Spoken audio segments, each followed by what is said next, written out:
Un diseño armonioso requiere que no haya nada que añadir o quitar. Marco Vitruvio Polión. Distinguidos ponentes y asistentes, es un honor darles la más cordial bienvenida al Tercer Congreso Internacional en Evaluación y Dirección Ética de Proyectos Públicos y Sociales, organizado por la Facultad de Estudios Superiores Aragón de la Universidad Nacional Autónoma de México, UNAM. Los acompañamos Paola Arenas Huerta y su servidora, Brenda Yesenia Almaraz Rodríguez, a nombre del comité organizador de este congreso, a quienes nos complace acompañarlos en la conducción de este evento.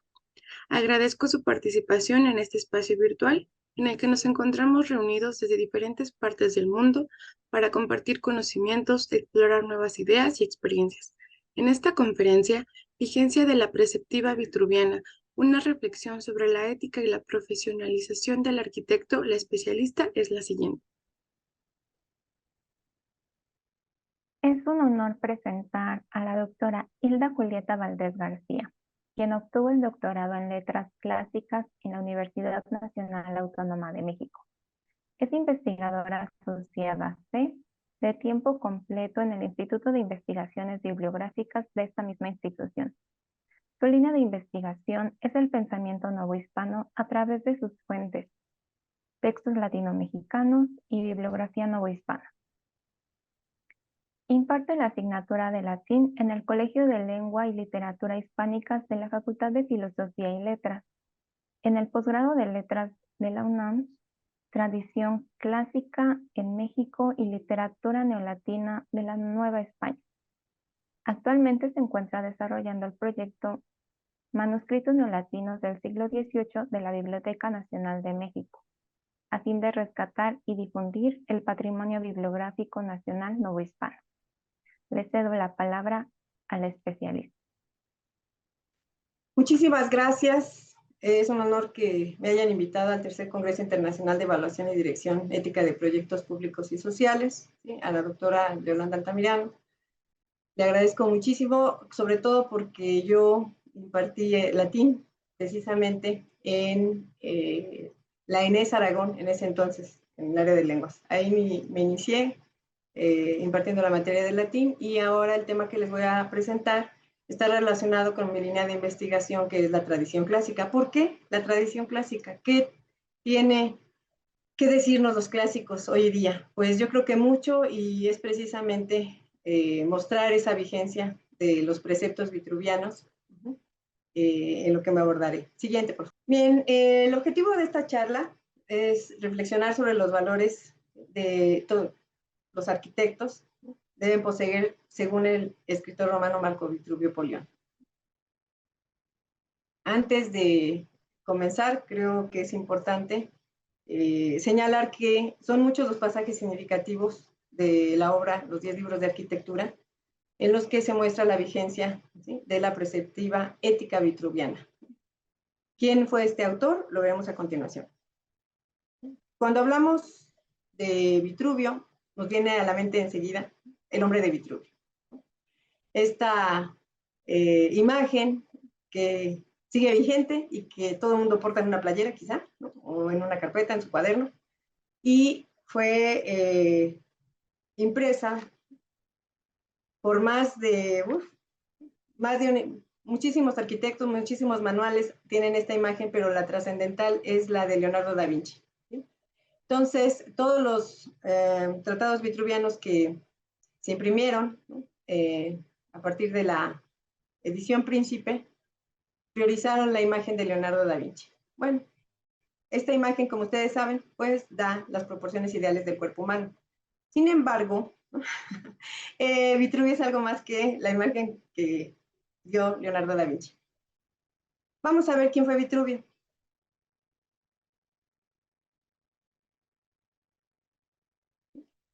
Conocemos poco, muy poco, sobre la vida de este autor. Sabemos que estuvo vigente en el siglo I antes de nuestra era, y su obra de arquitectura, conocida también como los 10 libros de arquitectura, ¿sí?, es la principal fuente de información sobre la educación del arquitecto. Ya que sus prefacios se encuentran muchísimos datos que permiten concebir cómo se formaban estos profesionales de la construcción. Sabemos que como arquitecto encontramos en la antigüedad, ¿no?, a los griegos que precedieron, pero más bien el carácter que tienen los romanos es un poco como ingenieros. Esta es una inscripción funeraria donde se menciona, ¿sí?, a un tal Vitruvio Lucio Cerdo, arquitecto. Y lo más importante que tendríamos que destacar aquí es que es el nombre de Vitruvio ligado con la profesión, que es de arquitecto. En otra inscripción más, tenemos también, siguiente por favor, otra inscripción funeraria en donde vemos los útiles, ¿no?, de construcción. Este es del arqueológico de Aquilea, y la siguiente por favor. Son elementos que vamos a identificar como las tenazas, ¿no?, la cabeza de martillo, la paleta o la escuadra. Y estos testimonios nos están hablando, pues, de una profesionalización. Siguiente. ¿Qué va a suceder cuando ya estamos entrando en el imperio? Bueno, hay fragmentos también que se conservan del gran plano de Roma, la forma urbis, ¿no?, encontrados en el foro de Vespasiano en el 200 después de Cristo. O sea, probablemente contemporáneos después que Vitruvio. No sabemos. Lo cierto es que, siguiente por favor, vamos a encontrar que Vitruvio, en el libro primero de su obra, después de dedicar su obra a Augusto, dice haber participado en el ejército de Julio César como arquitecto, y a la muerte de este pasó a servir a Augusto en el área de las máquinas de guerra. Luego, por intercesión de Octavia, hermana del emperador, le fue otorgada una pensión que le permitió dedicarse a la redacción de sus escritos sobre el arte de la arquitectura. Así pues, ¿sí?, entendemos que Vitruvio fue un arquitecto o faber en los ejércitos de César y de Augusto, y escritor gracias al mecenazgo, ¿sí?, de Augusto. Ahora bien, este bajorrelieve de la columna de Trajano también nos va mostrando cómo era la construcción, y una de las cosas que nos preguntamos todos los que nos dedicamos a la historia de la arquitectura es por qué Vitruvio, ¿sí?, se dedicó precisamente a señalar los cánones griegos, siguiente, y no los tratados, creo que hay una falla ahí, creo que se saltó una, bueno, sobre, ok, siguiente, por favor. Sí. Siguiente. Y no precisamente las grandes obras de ingeniería que serían los acueductos. ¿Qué sucede con el divino Augusto? Con Augusto. Pues, según Suetonio, su biógrafo, dice que embelleció a tal punto a Roma, cuyo ornato no se correspondía con la majestad del imperio, era una Roma de ladrillos. Se encontraba expuesta a las inundaciones y a los incendios. Sabemos que Augusto fue el primero en organizar el cuerpo de bomberos, y que pudo con justicia jactarse de dejarla de mármol, habiéndola recibido de ladrillos. Y una de las cosas que nos impresiona es que no se conserva el mármol, pero se conservan los ladrillos. Siguiente, por favor. Ahí está. Justamente creíamos haber encontrado, o buscamos en Vitruvio como tratadista, el uso del arco, y no está. Eso nos está refiriendo que Vitruvio tomó o compendió de sus 10 libros de arquitectura propiamente la arquitectura griega y no la romana. Con todo, los testimonios sobre el arquitecto son bastante buenos, y una de las cosas que dirá posteriormente Frontino, el curator aquarum, sería la siguiente frase: con moles tan numerosas y necesarias de tantos acueductos, compara si quieres las superfluas pirámides o las construcciones de los griegos, inútiles, aunque famosas. Encontramos en Frontino, pues, un guiño a lo que era propiamente la ingeniería, ¿verdad? Entonces, este tratado de los acueductos ya es propiamente más técnico, pero seguirá siendo Vitruvio la autoridad. Siguiente, por favor. Tenemos aquí nuevamente otro lugar, otro ejemplo de lo que hicieron los ingenieros romanos, y dentro de la descripción del mismo Frontino, nos revela el acueducto como una de las grandes realizaciones de la ingeniería romana y que, vamos, que sigan estando en uso puede maravillarnos. Siguiente. Durante el imperio, una de las cosas que vamos a encontrar de manera constante es la frase que todos los caminos conducen a Roma. Y bueno, si hemos viajado a Europa, podemos darnos cuenta que hay varios vestigios, sobre todo de sus monumentos, pero de las vías, y que esas vías siguen en uso, y que bien podríamos volver a utilizar, ¿no?, esos materiales para que podamos gastar menos, ¿no?, dejar menos huella de carbono, y es una de las grandes aportaciones que tienen los arquitectos romanos, como veremos al final. Siguiente, por favor. Como les había mencionado, una de las noticias, creo que fue al principio de enero de 2023, en donde señalan que científicos han revelado el misterio de la longevidad de las construcciones romanas y que no es la arena puzolánica, ¿no?, la arena volcánica que utilizaban en la provincia de Puzol, lo que ha hecho o dado firmeza a esta obra arquitectónica, ¿no?, al cemento propiamente, el hormigón, sino que es la cal. Y ahí tienen, bueno, la referencia, no sé si quisieran compartirla con el público en el chat, pero vale mucho la pena ver cómo estos materiales siguen siendo estudiados precisamente por la solidez de sus construcciones, ¿no? Siguiente, por favor. Un ejemplo que valdría muchísimo la pena sería, pues, nuevamente, hacer dentro de la misma historia de la arquitectura una reflexión de por qué se conjuga esta belleza con la durabilidad y cómo es que está construida. Yo les traje un ejemplo de Adam. En la siguiente diapositiva, pues está señalado más o menos cómo es que esta estructura del Panteón, o del Panteón, como lo conocemos, se está dando en diferentes niveles, ¿no? ¿Cuáles son los 6 tipos de mortero que se emplearon en la obra? ¿Sí? ¿Qué profundidad tienen estos cimientos? ¿No? Y cómo las paredes de la rotonda, desde el suelo hasta la primera cornisa, son de un mortero hecho con cascotes de toba y travertino. Hay una segunda franja de opus camenticium, que es el cemento, ¿no?, de toba y ladrillos, y que llega hasta la bóveda. Y así sucesivamente vamos viendo cómo los estudiosos de la arquitectura romana van señalando, ¿no?, el uso incluso de la piedra pómez en la cúpula.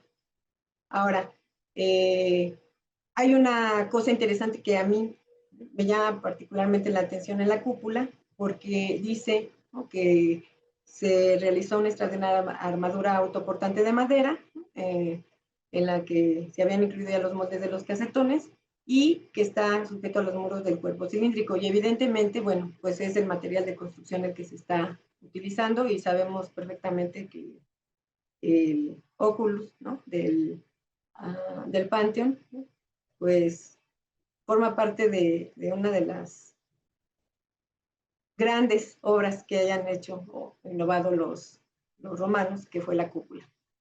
Y que posteriormente tendremos, dentro de la tradición clásica, precisamente a un estudioso de la arquitectura, un jesuita, novohispano, Pedro José Márquez, del que he estudiado bastante, realicé mi tesis doctoral sobre él, y que fue el que mantuvo o trató de mantener la vigencia de esta teoría vitruviana, ¿no?, durante su estancia en el exilio en Roma. Bien, siguiente, por favor.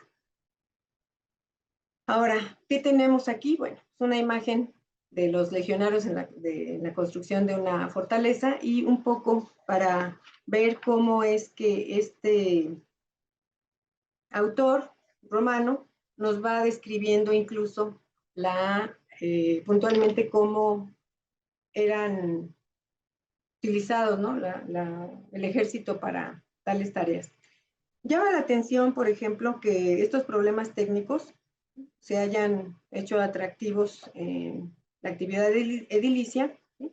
En el programa de construcción de Augusto, y no solo de Augusto, sino de los siguientes emperadores, sobre todo porque trató sobremanera el emperador de solucionar las dificultades de la gran urbe.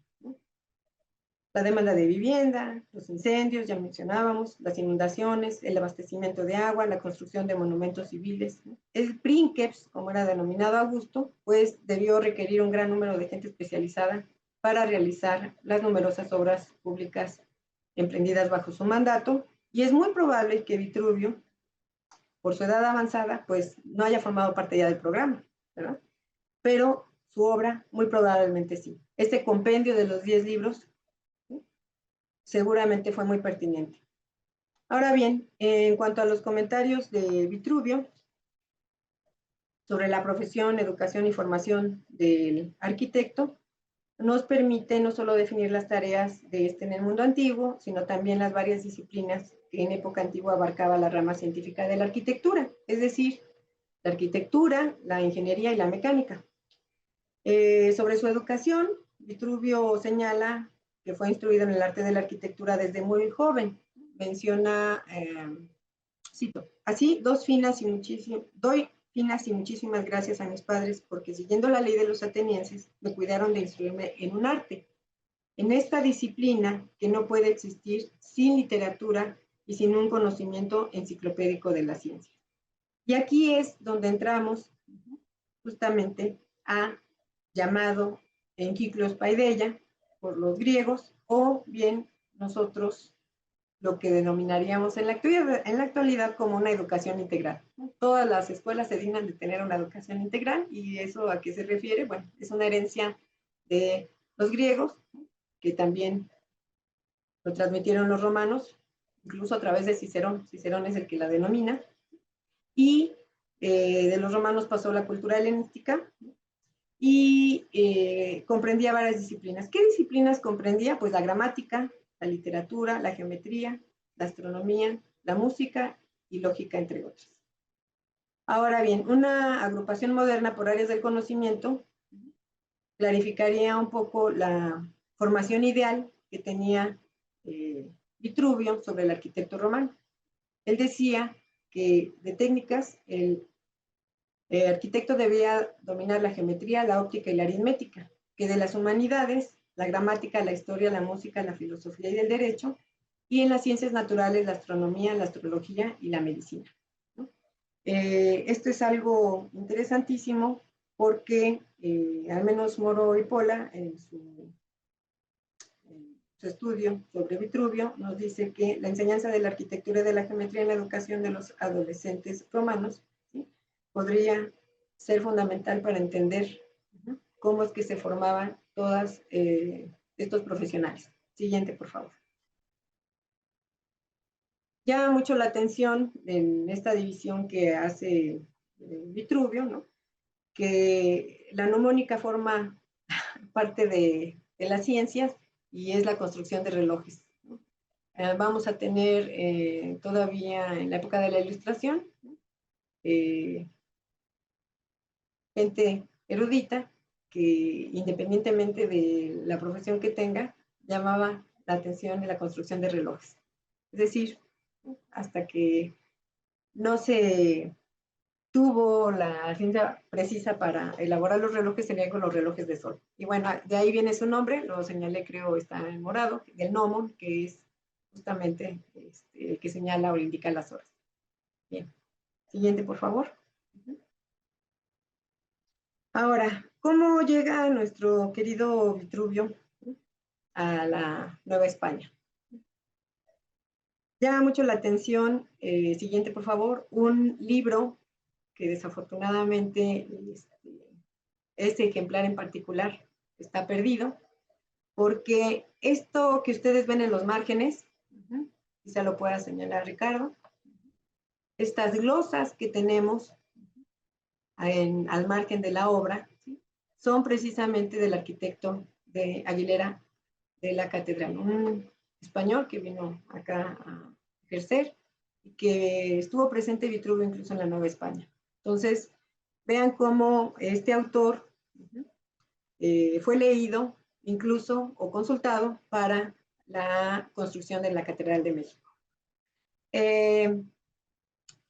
Llama la atención que en estas glosas, cuando habla de la tierra de Puzol, de la puzolana y demás, o de las piedras pequeñas, el Aguilera lo que dice es, pues es el tezontle, ¿no? Entonces, eso es lo que se utilizó. Como pueden ver, pues se buscaron ciertas fórmulas, ¿no? Sabemos que los romanos tenían unas fórmulas muy estrictas para realizar sus construcciones, y tal vez por eso a eso se deba también la fortaleza de sus construcciones, ¿no? Pero bueno, entonces Vitruvio Nueva España también fue leído. Bien, vamos a continuar, por favor. Voy a hacer un breve recorrido sobre los 10 libros, pero principalmente sobre los prefacios. En los prefacios, ¿no? Recuerden, son 10 libros, pero cada libro le precede un prólogo o prefacio. No utilicé la palabra prólogo porque es griega y preferiría utilizar el prefacio, que es latina, pero es lo mismo. Entonces, después de dedicar a Augusto su obra, hay ciertos datos biográficos que nos menciona el propio Vitruvio, ¿sí? Diciéndonos que sirvió en el ejército de César, ¿no? Que él desea legar a la posteridad sus comentarios, que estos comentarios no son comentarios, sino son grandes libros, son extensos, y sobre todo que la finalidad de su obra es explicar todas las artes en ajustados preceptos. Siguiente. Pero una de las cosas que vamos a encontrar en el libro primero, por ejemplo, será que habla de la arquitectura, del arquitecto, pero muy importante, habla de las cualidades del arquitecto. Deben ser educados desde la infancia, deben tener la enciclos paideia y deben tener un conocimiento mediano de las ciencias. En el caso de la lengua, que nos ocupa, sobre todo porque yo siempre les digo a los arquitectos o a los ingenieros cuando me han invitado a dar un curso de redacción, ¿no? Siempre saco a colación a Vitruvio, ¿verdad? Y le digo, es que Vitruvio dice, o decía, que tienen que dominar la gramática o la lengua, ¿no? Y además la filosofía, para poder interpretar, ¿no?, los escritos, pues, de los matemáticos. Y eso les mueve mucha risa, pero yo creo que sobre todo deben hacer uso de la lengua para los contratos, ¿no?, para esclarecer sus contratos. Bien. Siguiente, por favor. En el prefacio 2, pues hace un excursus, ¿no? Está dentro de la misma idea de la paradoxografía, o sea, de cómo se van contando anécdotas para que resulte atractivo el libro, y nos lega en su prefacio del libro segundo aquel mito, ¿no?, sobre el arquitecto Dinócrates, que proyectó el monte Athos a Alejandro Magno, proponiéndole precisamente que fuera su imagen, ¿no?, la que tuviera en el monte Athos, y el otro le dije, no, pues mira, ¿sabes qué? Mejor nada más conduce el agua y hasta ahí, ¿no? Pero bueno, es una de las cuestiones que se verán, ¿no?, después con la preceptiva vitruviana de firmitas, ¿no?, y demás. Siguiente, por favor. Ahora tendremos en el prefacio 3 el discurso del oráculo de Delfos, pero lo más importante es que ya empieza a afinar Vitruvio, ¿sí?, la filosofía, ¿no?, la filosofía que quiere que aquel que se dedique a la arquitectura tenga. Y dice, por ejemplo, ¿no?, cómo es que Sócrates decía que los hombres debían tener una ventana abierta en el pecho para que nada tuviesen oculto y estuviese patente a todos. Y ahí mismo, en este libro tercero, en el prefacio del libro tercero, empieza a hablar ya de los valores y dice, a ver, hay que estar en contra, obviamente, de la deshonestidad y del tráfico de influencias, y es en lo que dice, yo fui educado por mis padres, yo estoy esperando ser contratado, no estoy acercándome al interesado en construir un edificio, sino que estoy esperando, ¿sí?, ser llamado, no buscándolo. Entonces, esa es una de las cosas que a mí me llama mucho la atención porque pues sigue estando vigente el hecho que la falta de fortuna, ¿no? Ante el desempleo, los arquitectos estén buscando obras faltas de ética o haciendo precisamente, echando mano del tráfico de influencias. Entonces ya desde la antigüedad existía esto y una de las cosas que llama la atención es que empiezan a enumerar artistas antiguos, o sea, empiezan a hacer ya la fuente de quienes existían o quienes le precedieron, ¿no? Y termina con una recapitulación del libro primero y segundo. Entonces, estos prefacios no sabemos históricamente hablando, si en un momento dado fueron redactados por Vitruvio o simplemente después de todo el paso que se da del códice, ¿no? De la antigüedad. O sea, piensen en el momento, en cómo todo el proceso que tuvo que tener desde la antigüedad para que llegaran estos tratados antiguos hasta nuestros días. Entonces, hay muchas teorías acerca de que los prefacios fueron escritos posteriormente y que fueron empezando a tener acomodo de acuerdo con la temática que se trataba el libro. Bien, siguiente, por favor. Bueno, en el prefacio cuarto, Vitruvio señala a César. Habiendo reparado, César, que los preceptos y tratados de arquitectura que muchos han publicado no son más que unos mal arreglados ensayos o partículas dispersas, he tenido por cosa importante y útil formar un cuerpo arreglado de arte y explicar en libros particulares cada cosa a ello perteneciente. Y entonces, hasta el prefacio cuarto es cuando nos damos cuenta de que Vitruvio hizo una compilación, ¿verdad? Han pasado ya, nos ha hablado sobre los templos griegos y bla, bla, bla, pero él dice, yo soy el primero en reunir, en compilar estos libros en la antigüedad. Y bueno, si así fue, por esa razón a Vitruvio se le conoce como padre de la arquitectura. Siguiente, por favor. ¿Qué nos dice en el prefacio del libro quinto?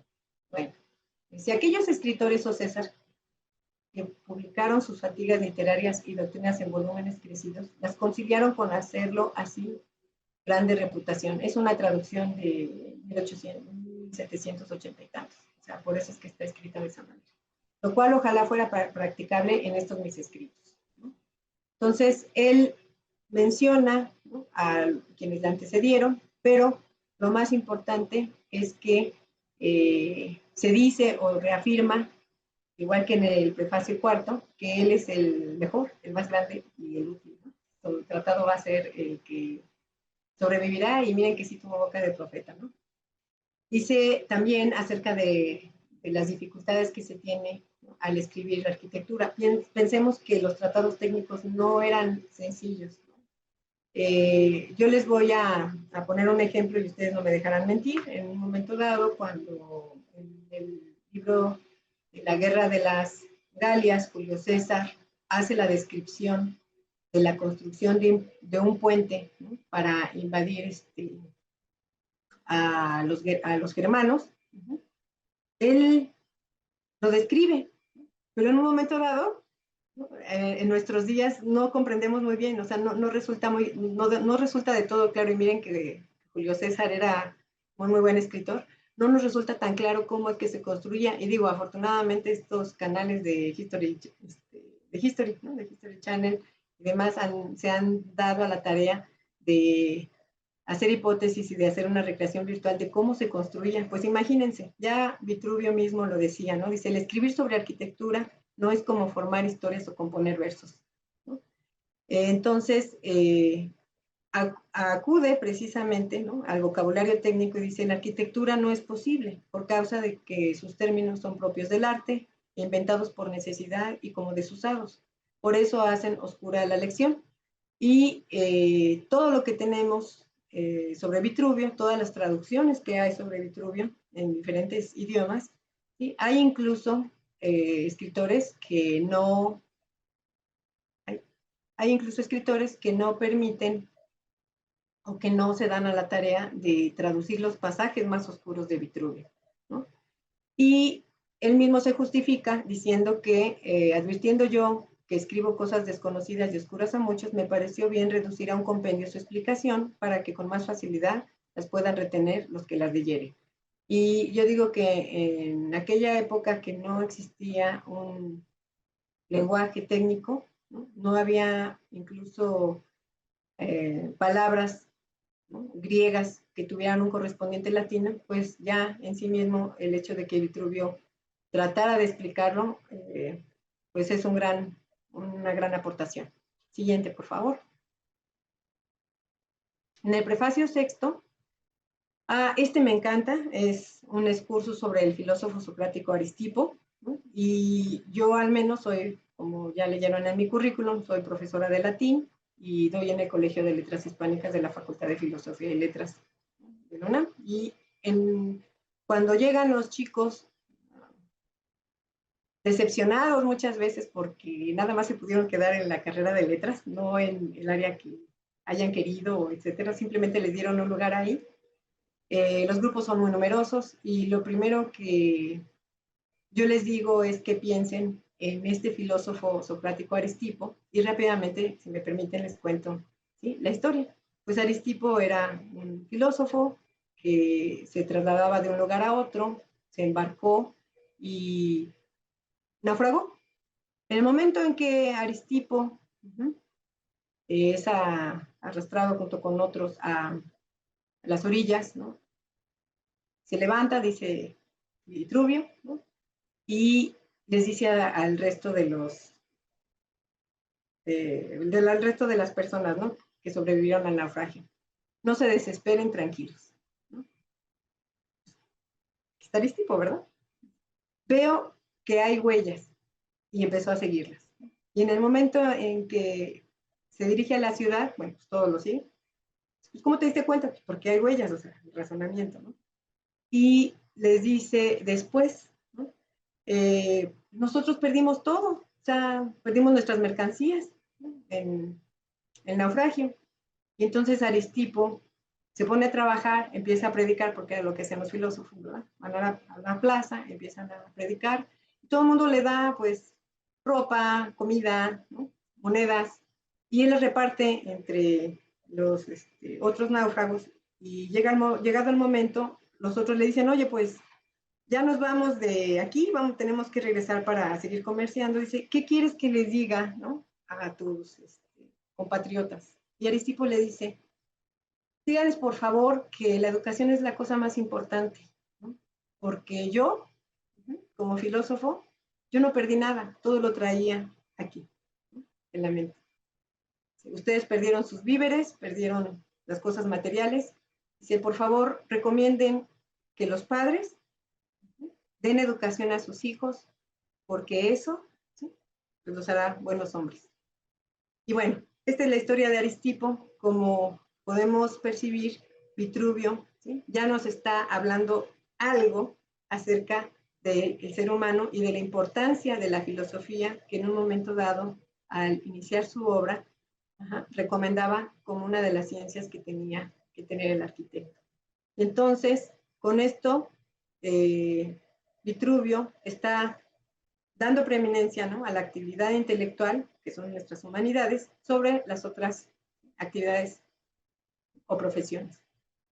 También en este mismo prefacio nos habla sobre Teofrasto, ¿sí?, y vean ustedes, tan adelantado, ¿no?, dice: el hombre como ciudadano del orbe, ¿sí? Todo filósofo, incluso lo van a repetir nuestros jesuitas expulsos en el exilio, ¿sí?, van a decir: yo, como Cicerón dice, ¿sí?, el filósofo es ciudadano del mundo. Los conocimientos que nosotros adquirimos aquí, los vamos, siendo profesionistas, los vamos a ejercer en cualquier parte del mundo. Finalmente, bueno, agradece a sus padres por la educación recibida, ¿sí?, y hay incluso una revista, me parece, de arquitectura, que denominaron como munus non ingratus, ¿verdad? ¿Sí? Es decir, que la profesión de arquitecto, o ese peso que sería el munus, no es ingrato, ¿no? La profesión que nosotros tomamos, la profesión que elegimos, no es ingrata. Entonces, termina con una puntilla, después de hacer un poco ahondar sobre la ética, ¿no?, profesional, dice, hay que estar atentos, ¿no?, a distinguir aquellos verdaderos arquitectos de los charlatanes, ¿no? Dice, por esa razón yo estoy escribiendo mi tratado para que aquellos que deseen ser arquitectos estudien, se instruyan y demás, ¿no? No aquellos pseudoarquitectos. Bien. Siguiente, por favor. En el prefacio 7, el libro séptimo, Vitruvio da precisamente las gracias a Julio César o Augusto, dependiendo de la época, ¿no? Dice, en cuanto a mí, oh César, no saco a la luz esta obra en nombre mía, siendo ajena, ni menos pienso engrandecerme vituperando los estudios de los demás. Antes estoy sumamente agradecido con todos los escritores anteriores. Y ahí es donde menciona, ¿sí?, qué arquitectos de la antigüedad existieron. Entonces, vean cómo, ¿no?, hay una, ¿cómo le llaman ahora?, ¿no?, buenas prácticas, ¿no? Esto lo tomé de fulanito, este lo tomé de perenganito. Bueno, pues no. Él está mencionando sus fuentes, simplemente dice quiénes le precedieron y que todo lo que está presentando, ¿sí?, es suyo. Bien, siguiente, por favor. Bien. Hay en este prefacio, ¿no?, varias frases que quisiera compartir con ustedes, sobre todo cuando menciona que utilitariamente, ¿no?, los antiguos se dedicaron a dejar a la posteridad sus hallazgos por medio de los libros para que nunca se perdiesen. Está ponderando la escritura, ¿no?, o para legar a la posteridad esto. Bien, en cuanto a la otra frase es genial, dice, debemos por tanto darles infinitas gracias de no haber con un envidioso silencio dado sus invenciones al olvido y de haberlas dejado a las edades en sus escritos. Y es otra de las cosas que yo, cuando imparto el curso de redacción, les digo a los profesionistas, ¿no?, técnicos, les digo, es que es muy importante que ustedes traten de poner por escrito, ¿sí?, todo aquello que se ejecuta dentro de la obra, no nada más en los planos. Digo, no sé si lo hagan, ¿no? Digo, eso lo ignoro con los arquitectos. Generalmente cuando uno hace un encargo, pues muestran el plano, ¿no?, nos explican verbalmente, pero no lo ponen por escrito. Y yo creo que el hecho de que podamos dejar en la memoria, ¿no?, no nada más la teoría arquitectónica, sino todo lo cuanto se está llevando a cabo o los avances que se están teniendo, sobre todo aquellas observaciones, ¿no?, cuando yerran, dicen, no, bueno, esto no debe hacerse así. Digo, evidentemente, sé que ahora hay historiadores de la arquitectura y que también hay teóricos de la arquitectura, pero convendría incluso hacer ese ejercicio. Eso es a mi juicio, y tal vez porque soy del área de letras, pero es una sugerencia. Finalmente, bueno, hace un discursus en el primero, ¿no?, sobre la biblioteca de Pérgamo y el certamen de poesía y sus jueces, y dice precisamente que se debe premiar, ¿no?, la originalidad.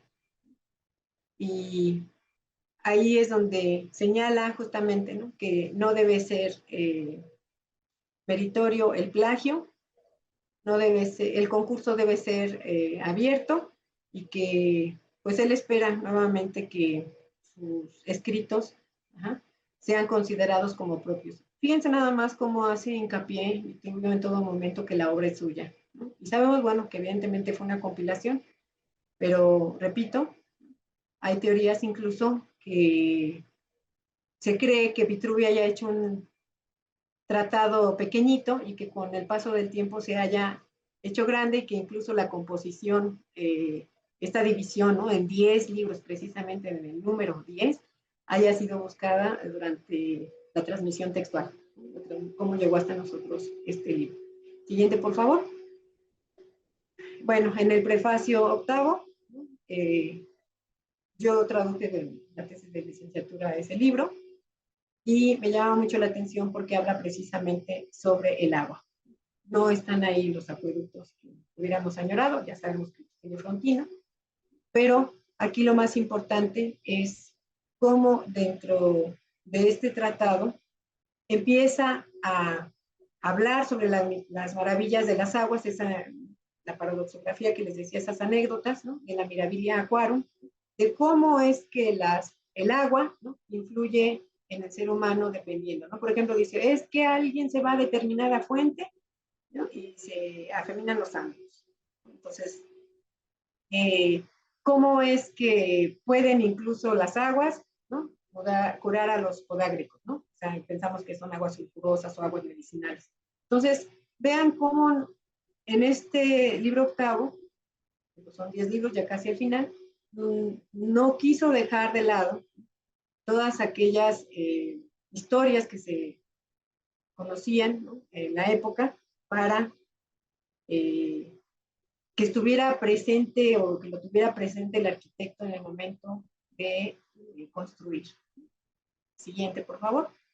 Tenemos en el prefacio 9 este discurso sobre los honores a los atletas griegos, el encomio de los escritores, y nuevamente encontramos a un Vitruvio humanista.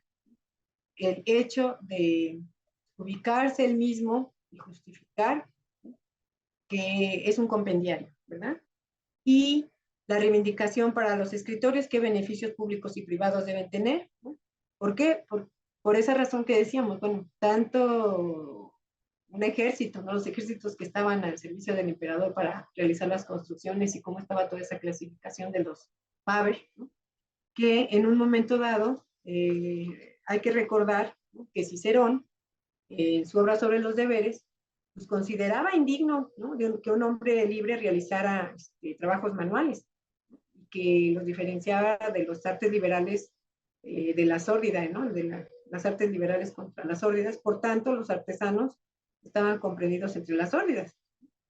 Y aducía que nada honroso puede tener un taller, y más adelante el mismo Cicerón, ¿no?, distingue aquellas artes en las que hay un mayor ingenio o por las que se obtiene una utilidad no pequeña, como la medicina, la arquitectura y la enseñanza de cosas honestas, decorosas para aquellos a cuya condición conviene. O sea, el mismo Cicerón dice, bueno, no todos los que realizan una cuestión manual, ¿no?, son o se dedican a cosas sórdidas, sino que es válido que estos médicos, arquitectos, ¿no?, y maestros, ¿no?, tengan determinado honor dentro del estamento social romano. Y finalmente, vean nada más ya la añoranza. No regresa, por favor, vamos. Como dice, dignos de ser colocados entre los dioses. Dice, estos escritores deben ser colocados entre los dioses, ¿no? Yo creo que esta reiteración del mismo Vitruvio, ¿no?, por ser reconocido a través de su obra, nos habla de lo mal que les iba, a los escritores, y que muy posteriormente tendremos en otros escritores como Juvenal, que dice que el trabajo de profesor incluso es ingrato. Entonces, si son arquitectos, si son maestros, doblemente ingratos. Y él dice, no, no debe ser así, debe ser reconocido tanto uno como otro. Bien. Finalmente, en el prefacio 10, el prefacio 10 del libro 10, nos habla sobre Éfeso y las leyes vigentes sobre la construcción. Ya nos vamos encaminando al cierre de esta presentación, pero dice que hay que ser claros en cuanto a los presupuestos de obra, ser justos, ¿sí?, y al final, como ustedes saben, el libro 10, ¿sí?, introduce la temática sobre el arte mecánica, ¿verdad? Va a hablar sobre las máquinas de guerra. Y entonces, ahí es la siguiente, por favor. Cuando empezamos a tener, siguiente, por favor. ¿Sí? Quiero que pongan atención ahora en este video que muy recientemente me llegó, una alerta, en X, antes Twitter, y está intitulado Genial explicación de cómo los sismos y las condiciones de suelo afectan a las estructuras y que nunca pasan de moda, ¿no? ¿Le podemos poner play? Tarda en ir y venir, es un periodo, sí, ¿de acuerdo? Y el periodo está en función de dos cosas, de la rigidez del elemento, en este caso la solera, y de la masa. Este es un piso y esto es una columna. Entonces, los periodos varían en función de la masa. Este tiene otro periodo, este tiene otro periodo, este tiene otro periodo, y depende de dónde yo coloque la masa, si la coloco aquí o la coloco aquí, el periodo se altera, ¿de acuerdo? Este es una casa en las lomas, que tiene un periodo muy cortito, y estos son unos edificios que tienen más rigidez, y uno de ellos tiene amortiguador. Si yo los excito, ¿de acuerdo? Este que tiene un amortiguamiento se para rápidamente y este sigue vibrando. Está buenísima la explicación. Entonces, si yo quiero tirar un edificio en la colonia Roma, lo excito con las aceleraciones de la colonia Roma, que son como 2 segundos. Entonces hago esto. Vean los edificios que se excitan en la colonia Roma, ¿de acuerdo? Los que coinciden con la forma de moverse del suelo. Claro. Las casas no les pasa nada. Si yo quiero perjudicar a los ricos de las lomas, lo hago con un periodo muy corto y hago esto. Y los edificios altos no se afectan los edificios que tienen periodos cortos. Esa es la idea, esa es la dinámica de las estructuras. Entonces lo prudente es que los edificios no se muevan como el suelo. Así de fácil. Bien, pues quise compartirles este video precisamente porque creo yo que la autoridad del arquitecto Vitruvio nos está hablando de la ética profesional que debe tener el arquitecto, el saber, el compendio de saberes que adquiere durante la carrera, y también una cosa importantísima es quizá la perenidad del de arquitectura, por las máximas vitruvianas relativas a la formación del arquitecto, como ya mencionaba, basadas en los valores universales que hacen de este texto clásico una lectura siempre orientadora y enriquecedora. Así lo creí yo en septiembre del 2017, nadie lo olvidará, que a poco, siguiente por favor, que a poco tiempo de haberse realizado el macro simulacro conmemorativo del sismo, ¿no? La Ciudad de México sería nuevamente sacudida por el fenómeno natural y que en esta ocasión afectó principalmente a la zona sur.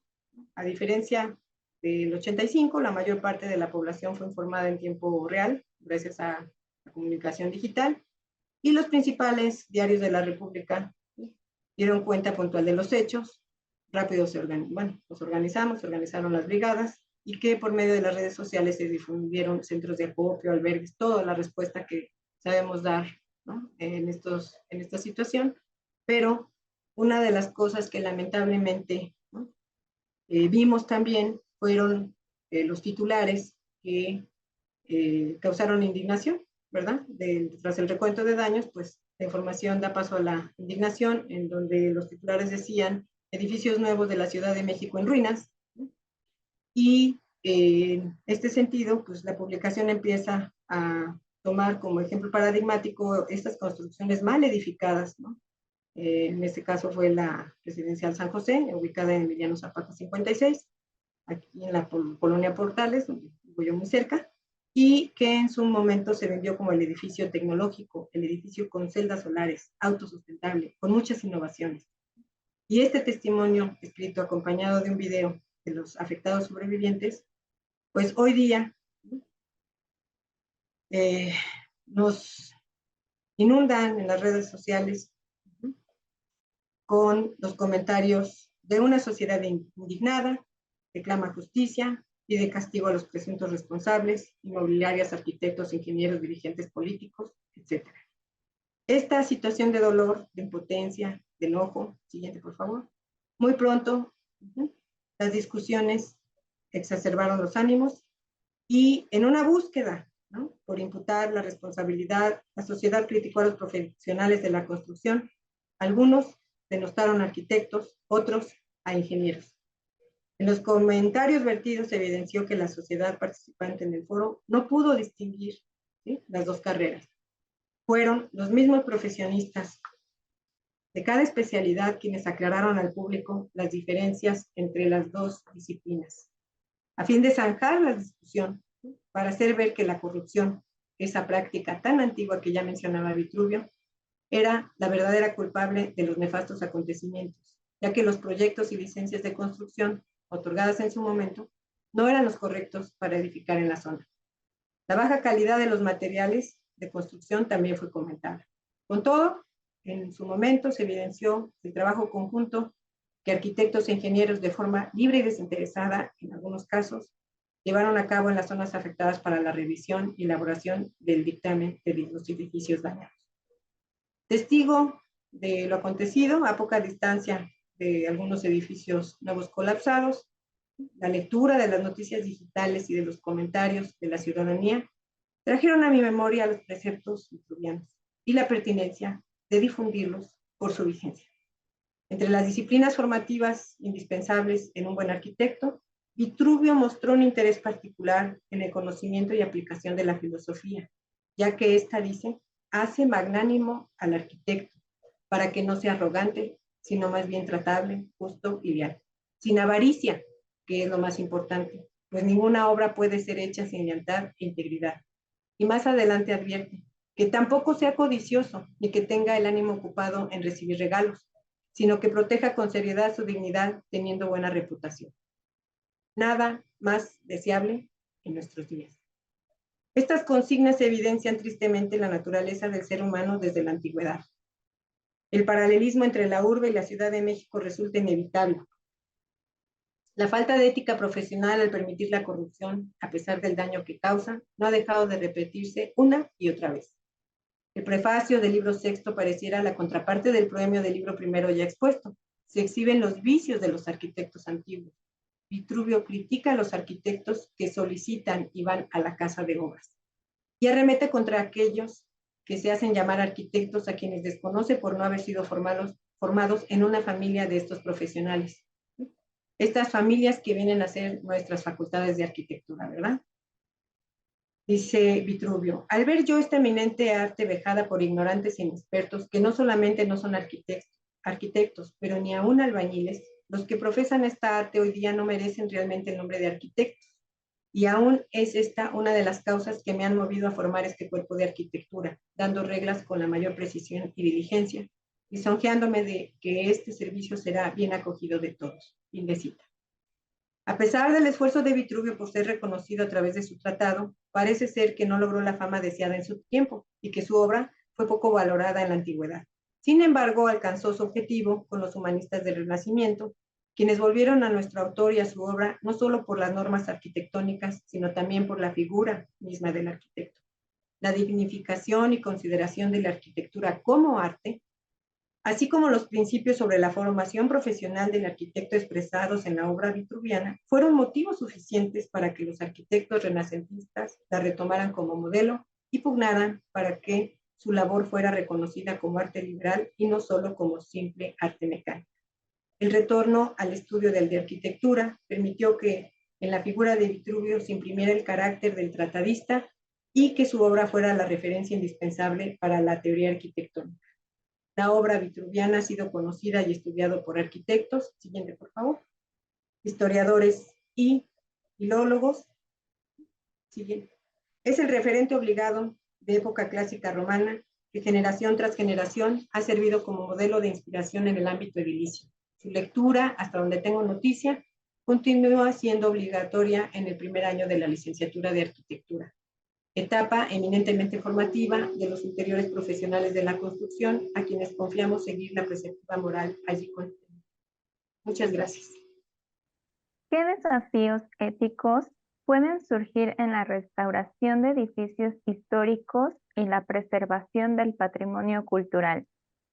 Bien, les recuerdo que soy literata, pero en efecto me interesan estos temas y yo he considerado siempre que, bueno, el INAH tiene sus propios métodos, ¿no?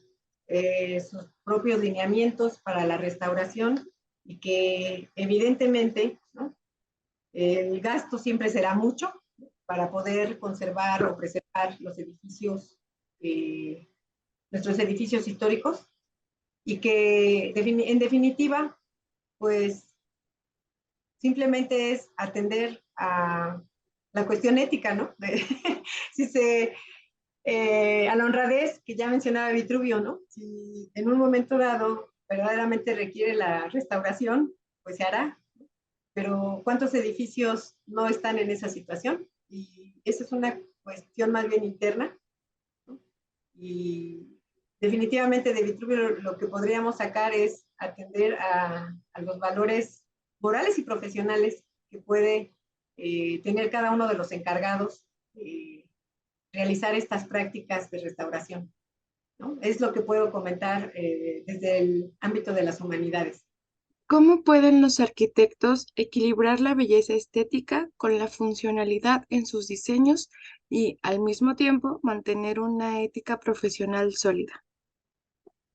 Pues yo creo que la ética profesional debe prevalecer uno, y lo otro ya dependerá de qué les parezca bello o no, ¿no? La tríada vitruviana de firmeza, solidez y belleza, ¿no? Que es la que se ha mantenido. ¿A qué le llamas bello? Dependiendo de la época, pues será bello para ti o será bello para otro. Y creo yo que pues son dos preguntas diferentes, pero evidentemente todo aquello que realice pues tendrá que ser éticamente correcto. Hablar sobre belleza es una cuestión sumamente difícil, porque ya te comenté que en definitiva los cánones que tú tengas o la persona que realizó la pregunta, ¿no?, podrían variar de los que yo tenga. En el caso personal, pues a mí me gusta la arquitectura clásica, ¿no? No tanto la moderna, pero vamos a ver la funcionalidad. Gracias. Les damos las gracias por su valiosa participación a los asistentes. También les agradecemos su presencia. Nos despedimos y esperamos nos sigan acompañando en los próximos eventos del Congreso. Registren su asistencia al evento ingresando el código que aparece en pantalla en la página del Congreso, esto para obtener la constancia de participación con valor curricular.